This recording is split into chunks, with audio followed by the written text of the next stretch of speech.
Good afternoon, everybody. Welcome back to our daily briefing.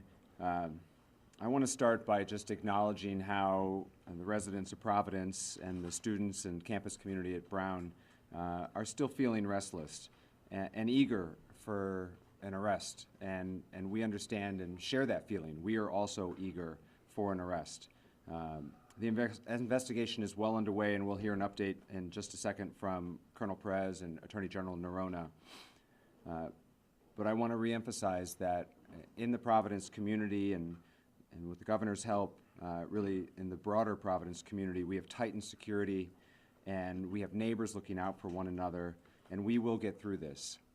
I know our city, and we are a resilient community, and we are a city that will support one another as we move forward in this scary time. Just because you're feeling unsafe doesn't mean that that's invalid. We know that that's real, but we are doing everything we can to both advance this investigation, but also to provide the support necessary as we move forward and take the first steps together that we need to, as a city, to start to recognize that kids need to go to school and people need to go to work, and we appreciate the courage and sometimes even tentative steps forward that we're taking as we start to move forward as a community. At this time, I'd like to introduce Colonel Oscar Perez, who will give an update on the investigation. Thank you. Thank you, Mayor. Good afternoon. If we can please show the photo that we released earlier today.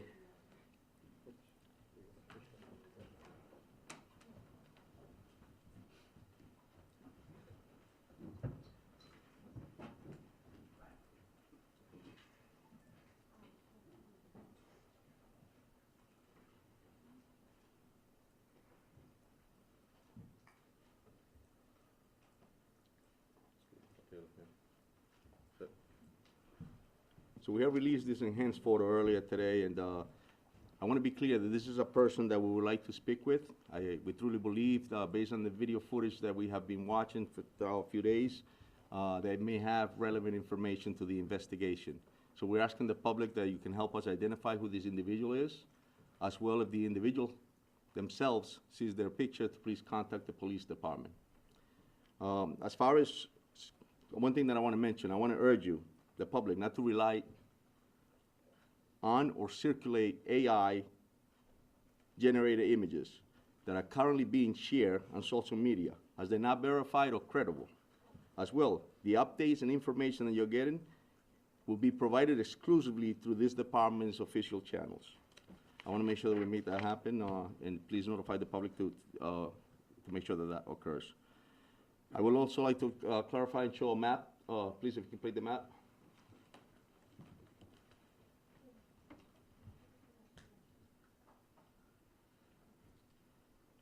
So the map here that you see is actually a map of the area that we have been intensively walking on those streets, canvassing the area.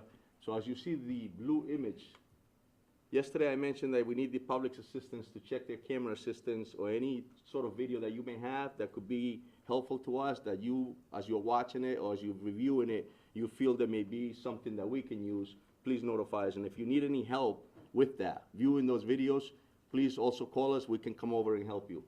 The green area, that's color, that's when we have confirmed where the subject was prior to the shooting. The red areas, we have also confirmed that that's the immediate area where he left after the shooting.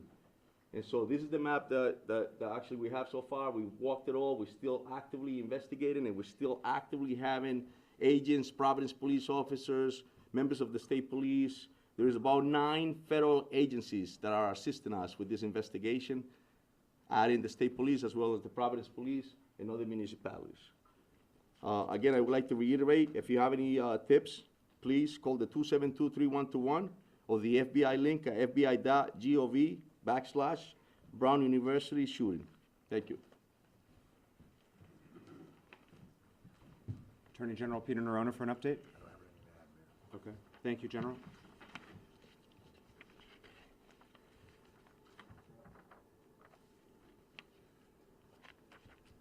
One additional update from me, and then we'll be happy to take your questions. First, I want to just take a moment to recognize and honor the memory of Ella Cook and Muhammad Aziz Umarzakov, who are the two deceased victims from this tragedy, and update you on the status of the survivors. Yesterday, we mentioned that one individual had been discharged. I'm happy to report that another individual has been discharged today. That leaves one survivor in critical but stable condition and 5 in stable conditions. The parents that I spoke with today all reported that their kids were improving. So this is a happy announcement, but I know the entire Providence community, the entire state of Rhode Island, the governor and I were together at a memorial service last night, mourn the loss and offer our most sincere condolences to the Cook and Umarzakov families. Following up on a note that the Colonel made with respect to AI-generated images and other misinformation, we have created an online folder with all of the video and images that have been released. And we encourage both members of the press, but also members of the community. We know lots of people are sharing information, and we appreciate that. We think that will help with this investigation. But we encourage them to download and share the videos and photos from the website that has been created so that you can ensure that you're sharing an accurate and verified photo and video. That website is now live. It is providenceri.gov/tips, TIPS.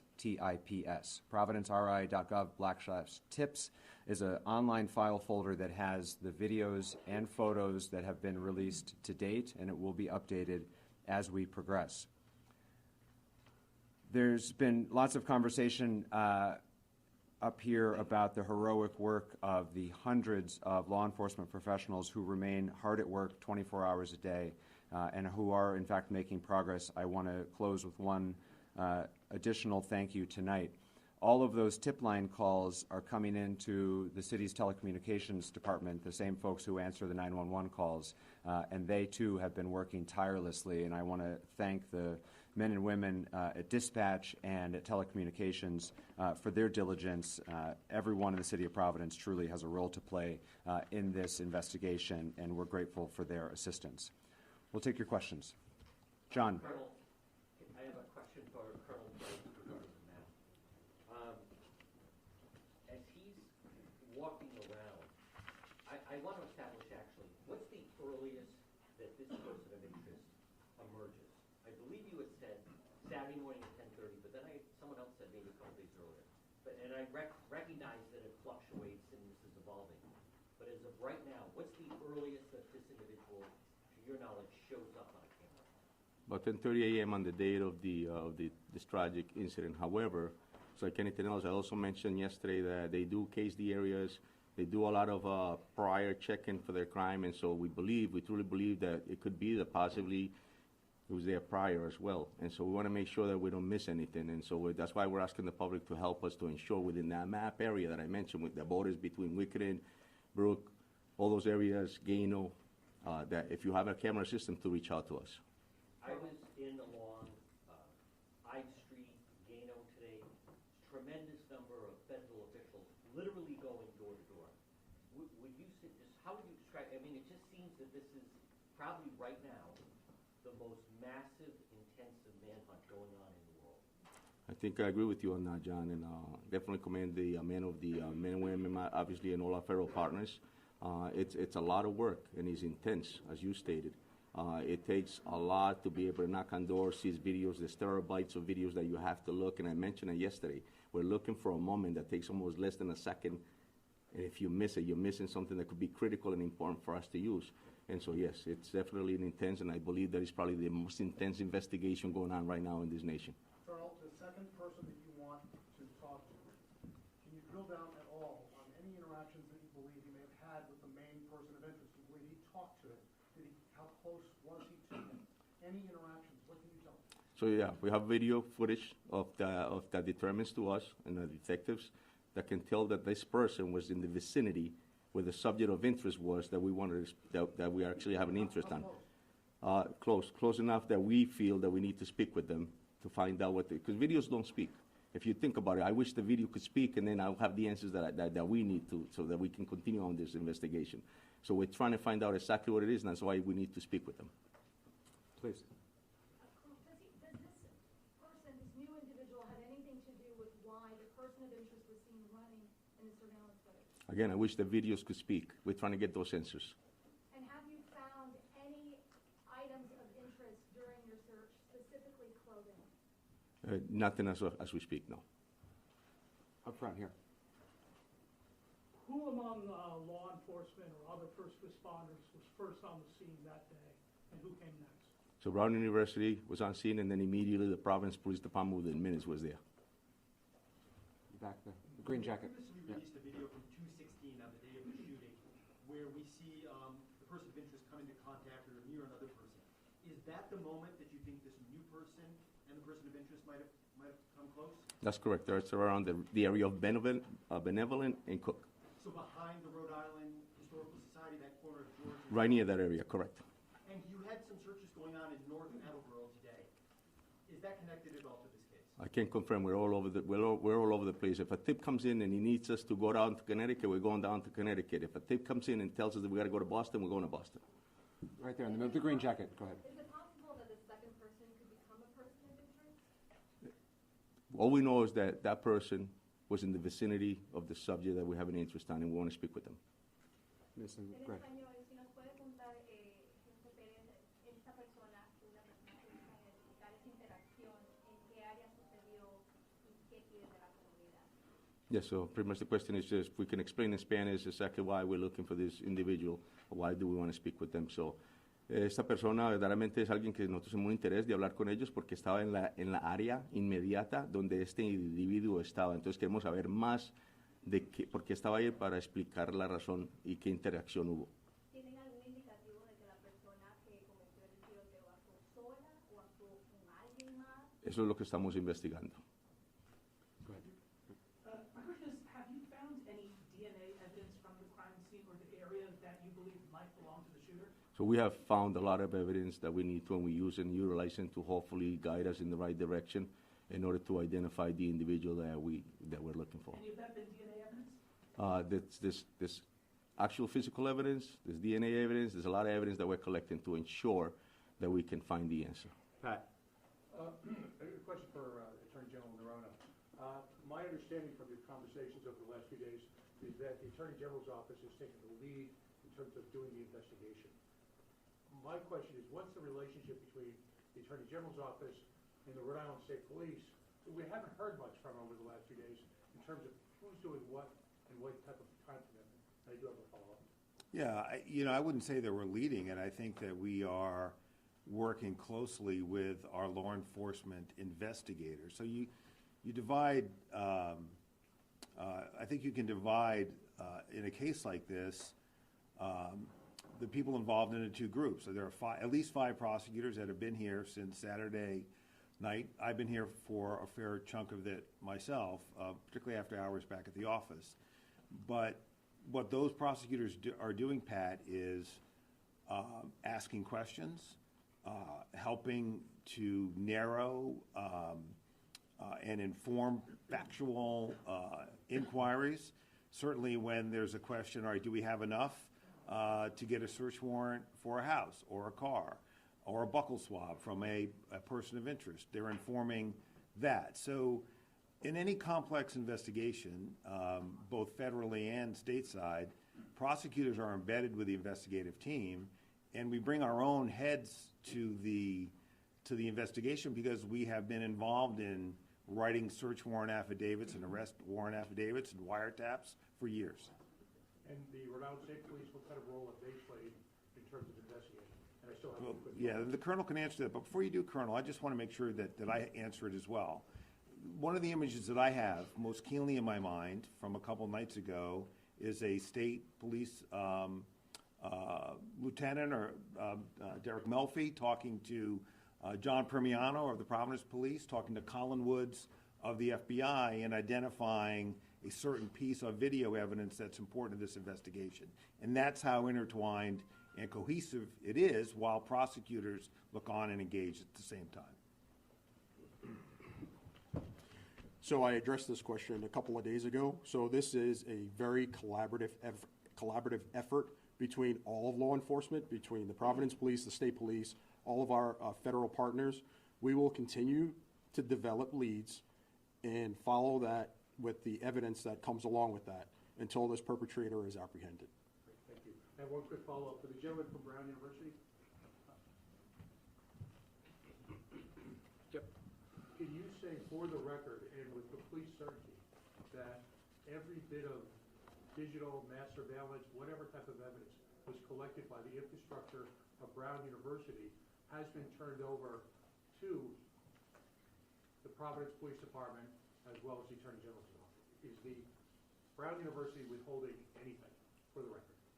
For the record, we are cooperating 100% with law enforcement. We are turning over everything we have to assist in this And investigation. you have a map, and they are fully aware of whatever surveillance is being taken? All materials are being provided to law enforcement. Tom? Mayor, thank you very much. Regarding the new person of interest video, who may have had contact with the primary person? Does law enforcement not have the capability to identify and find someone when you have like full face recognition without exposing them to public scrutiny? That would follow up. Yeah, definitely. I mean, it's something where you have to investigate. If you don't know who the person is, it's very difficult, and especially if the image is blurred, it's very difficult to identify him. And so if we had that availability to be able to identify him without the assistance of the public, we would. So at this point, we do not, and that's why we're putting it out to the public to assist us in identifying who this person is. And then with this person of interest that you're looking at today, or the subject that you released today, are we sure it's a man? I know it was brought up in the question before, it could be a man, but are we 100% sure it's a man, or could it be a woman as well? It's a person that we would like to at least speak with. But you know, there's no giving a gender at this time? No, there isn't. Colonel, there's a black Patrick. satchel that the main person of interest was carrying. In some images, he is seen with it, some images he is seen without Sorry, it. man. Have you recovered that black satchel? Do you know if can you tell us whether he was wearing that strapped over his shoulder? Yes. Was he wearing it before the shooting, after the shooting? He's wearing it at times, definitely on and off, and I think I addressed that yesterday. Obviously, that we see him in the video with it, and then at times we don't see him, just like you stated. So we're assuming that he actually hid it under the coat that he was wearing, but we don't have it, no. Patrick? For Colonel Perez. Yes. The map that you showed, it looks like the perimeter has moved south into the Fox Point area from the immediate places where we've seen video footage. Can you tell me why the level of interest has moved south of the shooting site and into the Fox Point area? Is there new video footage? Is there additional evidence that points towards that area?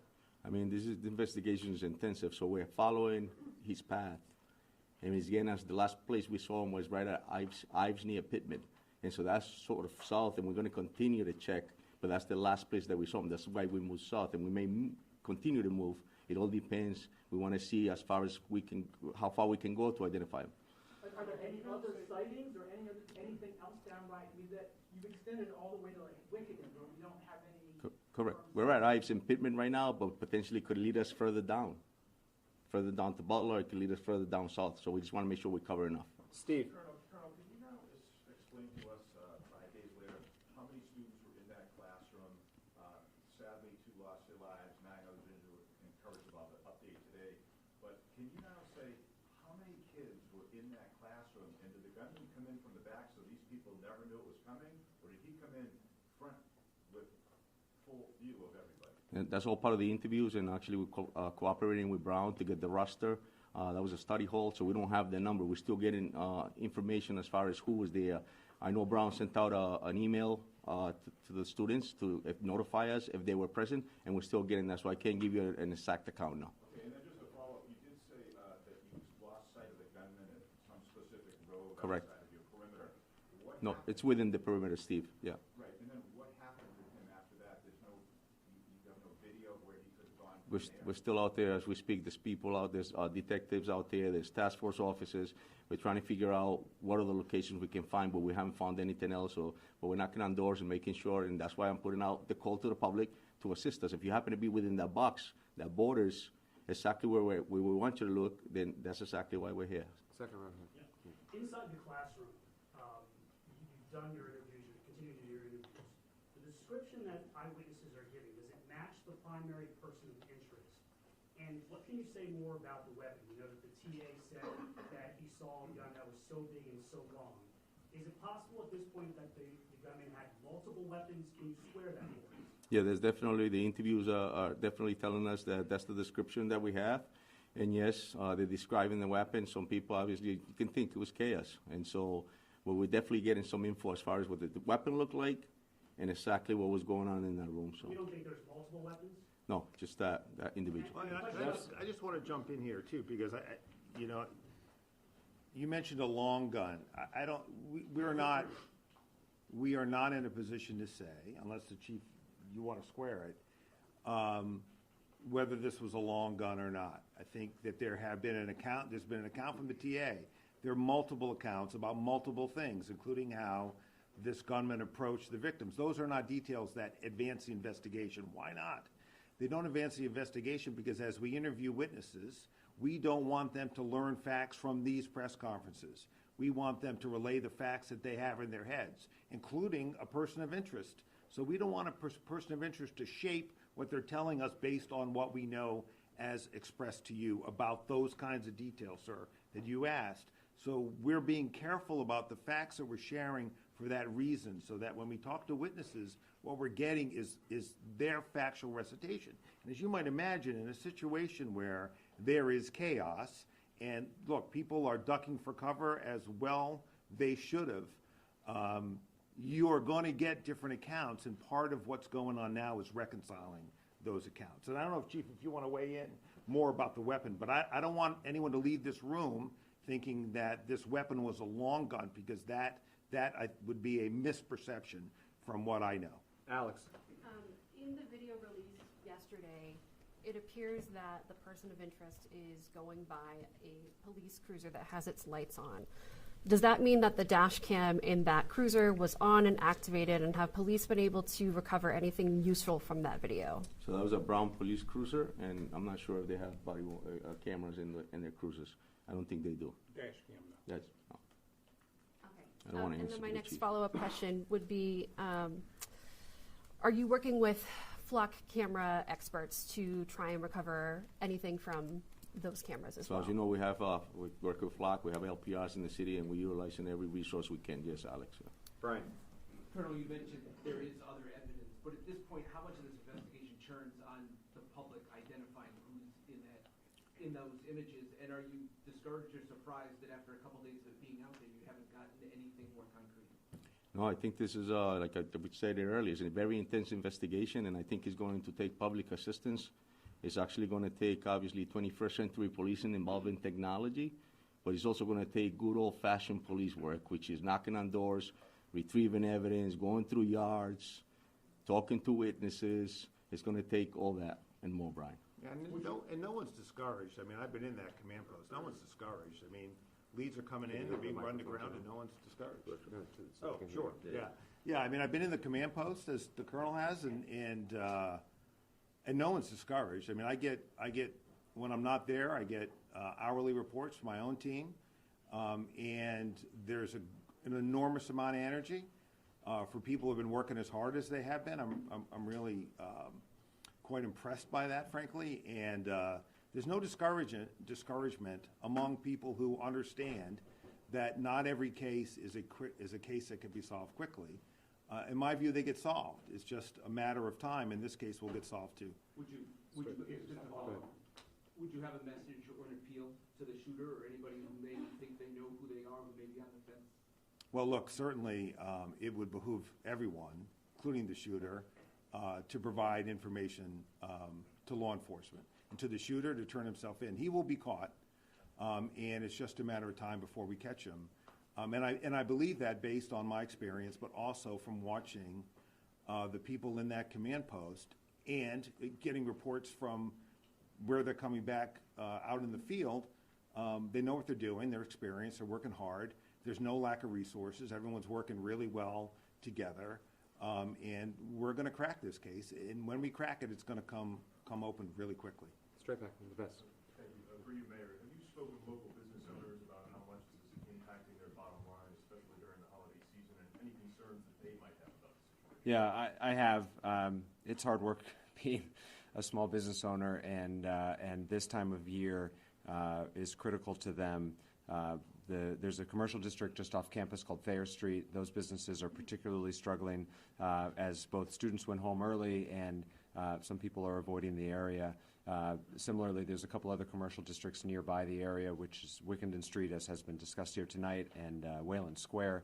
The city's Department of Economic Development, in partnership with the Greater Providence Chamber of Commerce, is reaching out to those business owners to look at assistance programs or otherwise try to support them to ensure that their businesses can stay healthy and vibrant through this.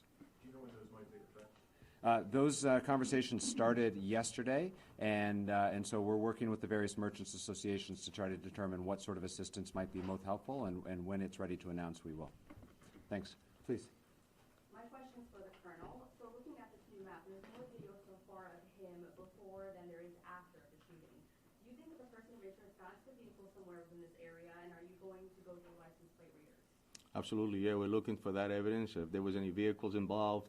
And yes, you're right, he was there earlier, and that's why we're looking at that as well, and definitely we're using, I mentioned that earlier, the LPRs, the flock, any cameras, that's why we're making a call out to the public to assist us with that. It's all part of those resources that we're going to need, as the general stated, to make that apprehension. Dan. I have a question and a follow-up first for the Attorney General. Attorney General Dan Janik, NBC 10. Hi, Dan. You had said the other day that you released the person of interest because the DNA didn't match, which would assume that there was DNA of the person of interest in that room. Can you tell us what it was? And if he hasn't committed a crime before, how it makes it a little bit more difficult? Yeah, so DNA, when it's entered into a nationwide system, can confirm the identity of a suspect or subject. And certainly the advantage here is that when we find a person of interest, and we can get a search warrant for what we call a buccal swab, we can compare that to a known quantum of evidence. That can rule people in and obviously can rule people out. That's a powerful piece of evidence, but it's not the only evidence. And relatedly to the question about, do we need only the public? The public is going to really help us here by identifying this person, but at the same time, there are other leads coming in through other forms of electronic and other evidence that are taking multiple teams out in different directions. And we're able, through a variety of means, not just DNA evidence, to rule people in or rule people out. And it's a combination of really impressive work by, vector experts in various forms of modern law enforcement techniques. I have a second question, Brown.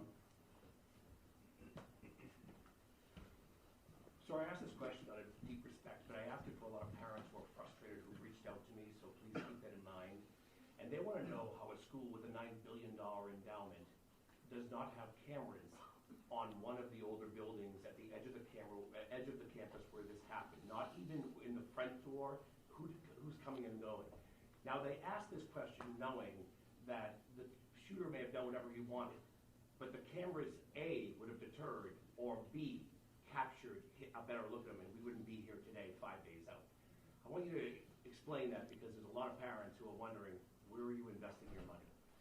Yeah, I appreciate that question, and I want to reiterate, as our president did, that supporting our students and communicating to the parents, to our community about our support is of utmost importance. We have 1,200 cameras located throughout the campus. We don't publish the locations of the cameras. That would give a map to somebody to evade detection on the cameras. So that would be counterproductive to do that. There are cameras in this building, and as I answered the previous question, we have turned over all evidence that we are holding at Brown to law enforcement and are cooperating fully with them. So you're saying that there's a camera, you're saying there's cameras in the building. I was told yesterday there wasn't cameras in the building. The Attorney General said, old building, no cameras, attached to a new building with cameras. I believe he said that there were two different phases of the building that might have two different levels of technology. Again, all video imagery has been turned over to law enforcement. That doesn't make sense to Amanda. people, just want to say that. Okay, I have a question for the chief and a question for the FBI. Chief. Chief, how you doing, Amanda? So, looking at this person of interest, and from the witness descriptions, it appears that this person had a genuine familiarity with Brown, possibly with that building as well.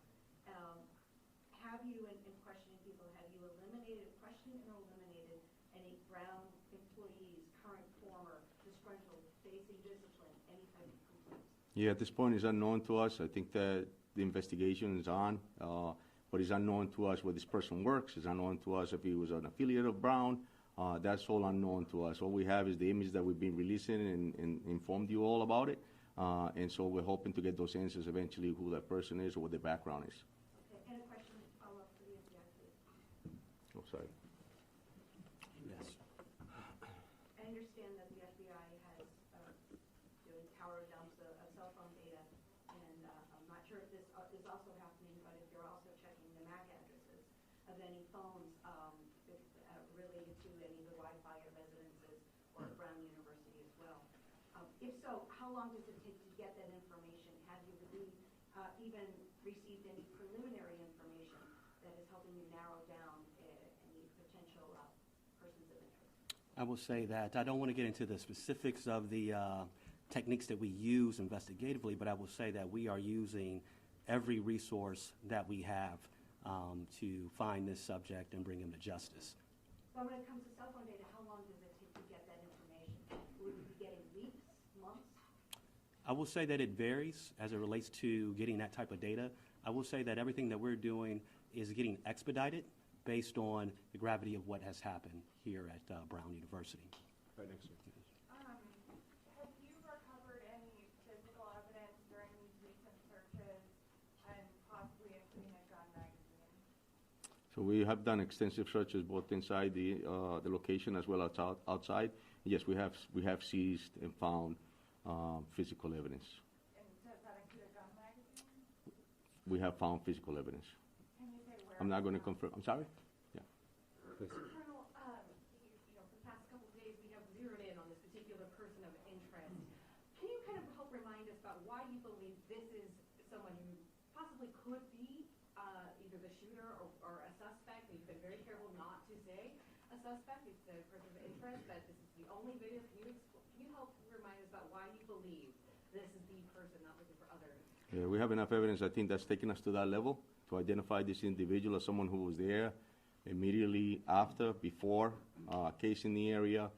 There's enough for us to believe that's definitely a subject of interest based on descriptions, based on statements, and so that's the reason we're calling him a subject of interest, just to ensure that we have enough, and once we identify him, to be able to take the next step. And a quick follow-up. You were very clear not to use gender with the person in proximity to the person of interest. You have been using male pronouns describing the person as a man. For this particular person of interest, we can say for sure you believe that we are looking for a man for the person of interest? Correct. In the back there. At this point, and this is for the FBI, at this point, this person could be anywhere, right? I-95 runs right through the state. So how are you coordinating with other states to determine whether this person of interest could be elsewhere? No, that's a great question. Through all of our field offices, we have 56 field offices throughout the United States as well as legats abroad. And so the information that we have, once it goes into our data systems, we are sharing that information real time with all of our FBI field offices and the partners as well. And so that is a way in which we're making sure that whether that subject has left the state or even left the country, that we are using that full reach of the federal arm to track that individual down. And a follow-up real quick for one of you. I understand that Brown has 1,200 cameras. Why, and that those images have been handed over to the investigation, why have we not seen any of this footage? Wouldn't it help if the media or if the general public saw people walking through campus and just to get angles?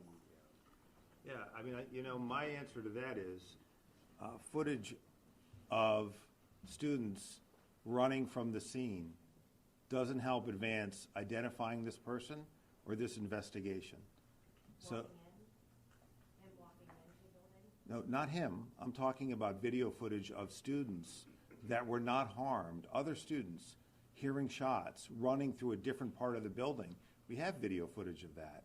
That doesn't help us identify this individual. With respect to Attorney General, I think we could all agree that maybe, within the 24 hours ahead of that time, there is a lot of footage that could be gone through, or those 1,200 cameras that you say there are in the school. Why hasn't that just been released to the public? Well, let me play devil's advocate. Would you like all of it?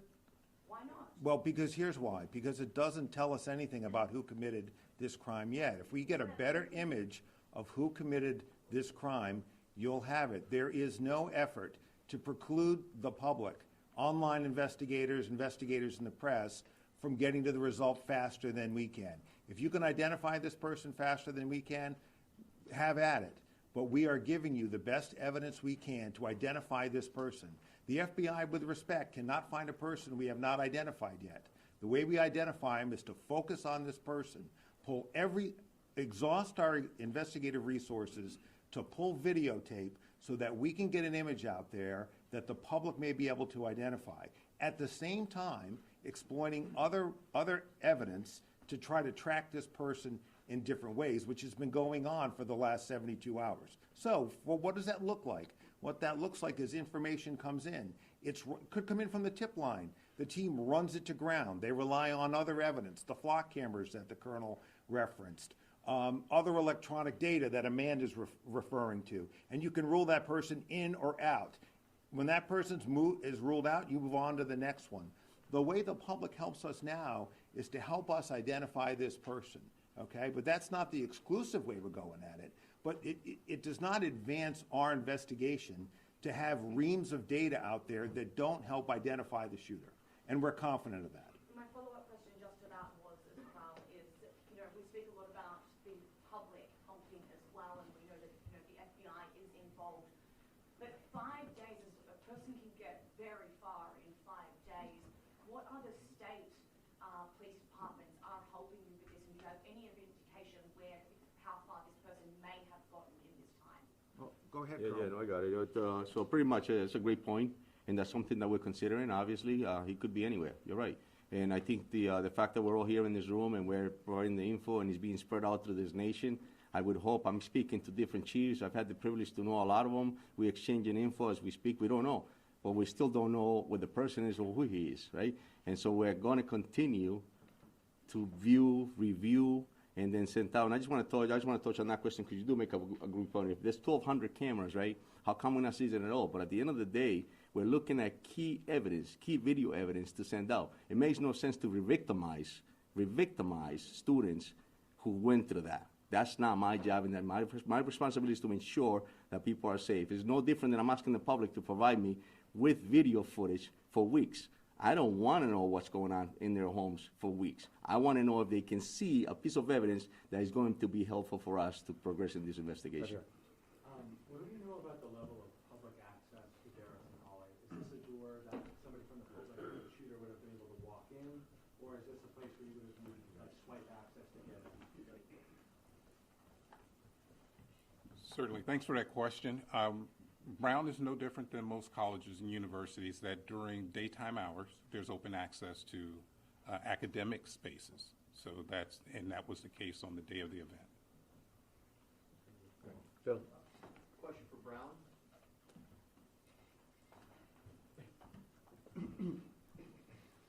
There are some buildings on campus that have what may be private or non-police security guards posted at the front entrance.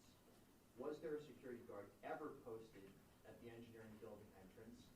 If so, were they there that day, and what did they do? And if not, why not?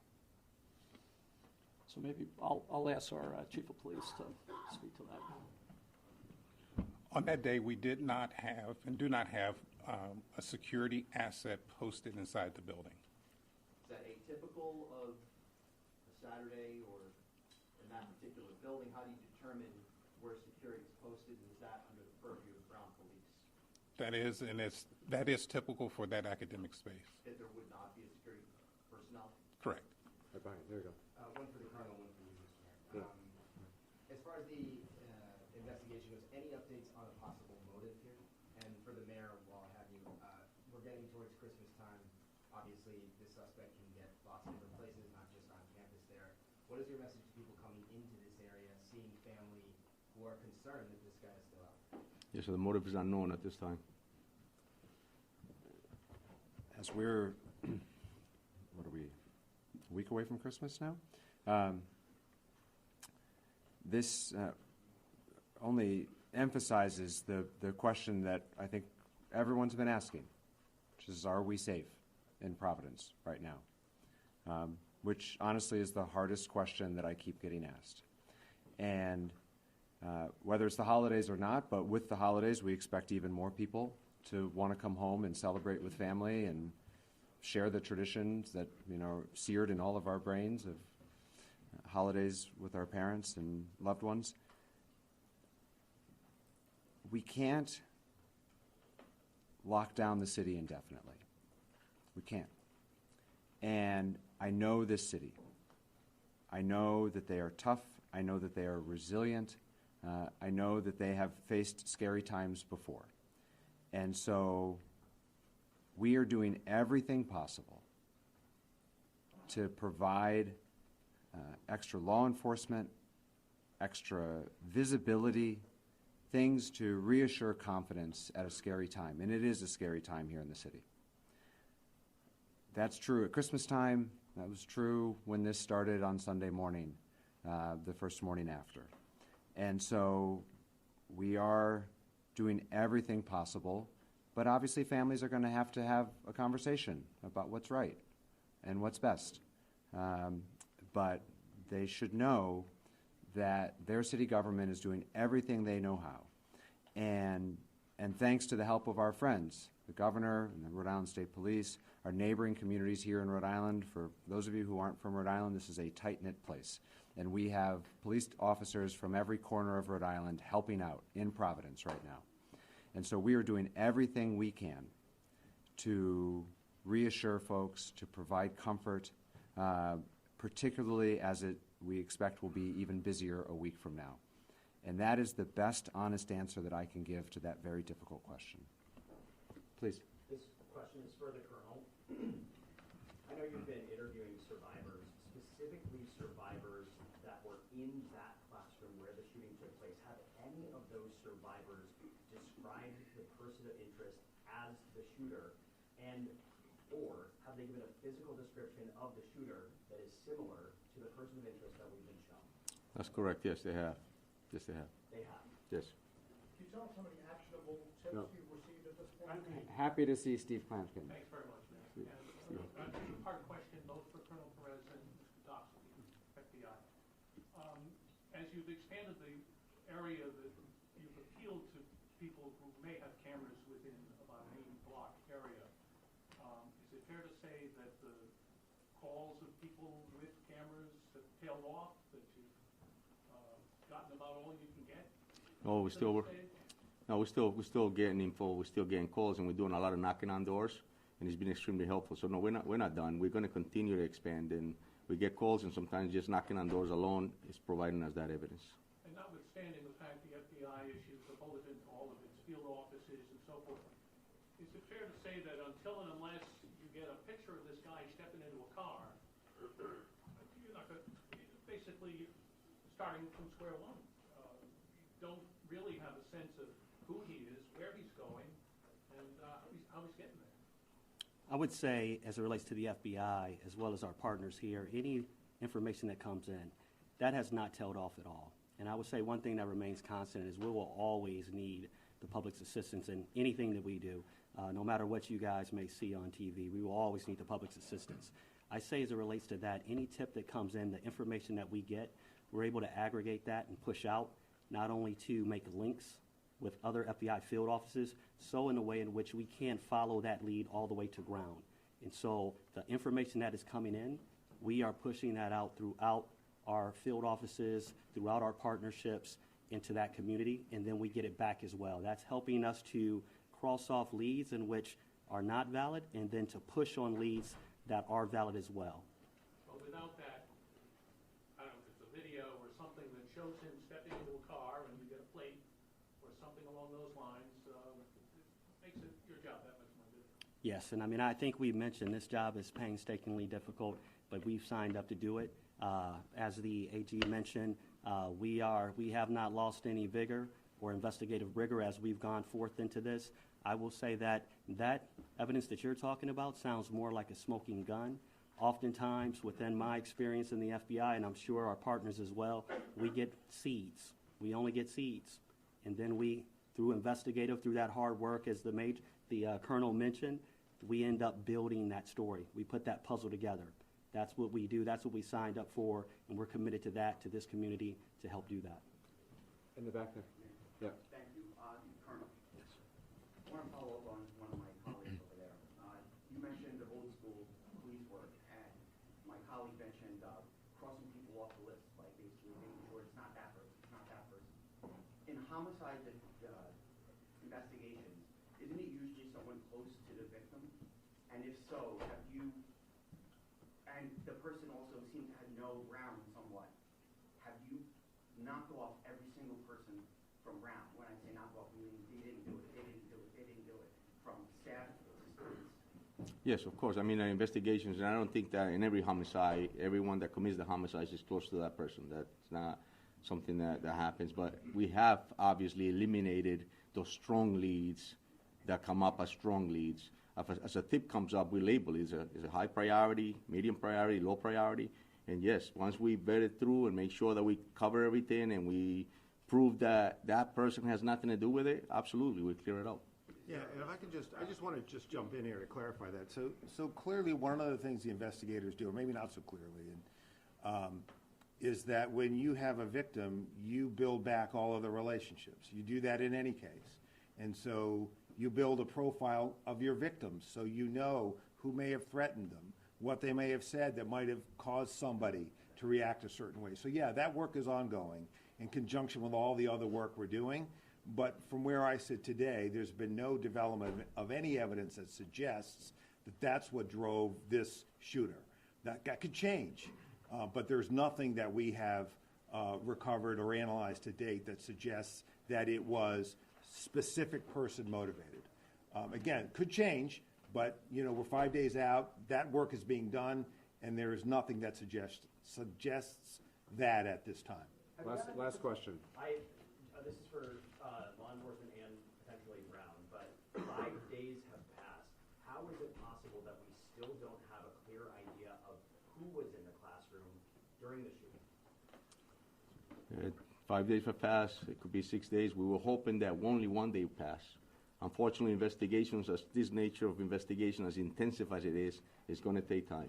And it's going to take a lot of time to be able to interview, seize evidence, examine it, to come up with the right person. But as the general stated, a person's going to get caught. We're going to do our job, and we're not going to stop until we do. And so we're going to continue. It could be later, it could be tomorrow, but we're not stopping until we find them. But surely there's a log or something of people entering that classroom in particular, no? No, I'd be happy to speak to that. So at this time of year, we have final exams taking place. We also have study sessions taking place. That particular classroom, it was a study session. Had it been a final exam, we'd have a roster, we'd have handed it over. We know exactly who was in the room because everybody shows up for a final. But for a study session, it's elective. We're finishing the answer. Ronaldo. It's elective. It's elective to turn out for a study session. So we don't know exactly what fraction of the overall roster turned out for a voluntary review session. So there's no physical log, just to clarify? Law enforcement is working to reconstruct that, but there would not be a formal log. The camera in that building, the Brown put up because the sanctuary city law that we have, you don't want to record illegal immigrants, and you don't want to provide the footage to the FBI or immigration authority. One camera in that building, it come out from your detectives, they're a friend of mine, they're angry at this investigation that these people in Brown University put the camera up, they can identify that person. You imagine how the family want to go through? Tell the truth to the media here. Putting cameras off We heard from both the Brown Police Chief and the Provost at Brown, who have shared that they have been fully cooperative and been forthcoming with all data and evidence that they have the City of Providence's experience is the same, which is that Brown has been entirely cooperative and collaborative and fully sharing with us. We will be back here tomorrow. Once again, if you are not on the press list and you would like to be updated, please see Camille. Otherwise, we will see you all tomorrow. Thank you. Yes, at 4.